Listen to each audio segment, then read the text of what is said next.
সাবেক প্রধানমন্ত্রী ও বিএনপির সাবেক চেয়ারপারসন বেগম খালেদা জিয়া দেশপ্রেম ও ঐক্যের প্রতীক হয়ে ইতিহাসে চিরস্মরণীয় হয়ে থাকবেন, এই কথা বলেন আজিজুল বারী হেলাল।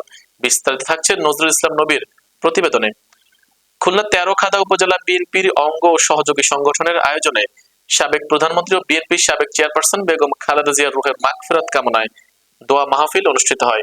উক্ত সভায় প্রধান অতিথির বক্তব্যে খুলনা ৪ আসনের ধানের শীষের প্রার্থী ও বিএনপির কেন্দ্রীয় কমিটির তথ্য বিষয়ক সম্পাদক আজিজুল বারী হেলাল এসব কথা বলেছেন। আজিজুল বারী হেলাল আরো বলেন, এই অঞ্চলে আমার জন্ম, আমি এই এলাকারই সন্তান। আমি আপনাদের কাছে কখনো ভোট চাইতে আসিনি, আপনারা আমার জন্য দোয়া করবেন। উক্ত দোয়া মাহফিল ও আলোচনা সভায় সভাপতিত্ব করেন বিএনপি নেতা চৌধুরী কাউসার আলী এবং অনুষ্ঠান সঞ্চালনা করেন হাবিবুর রহমান হাবিব।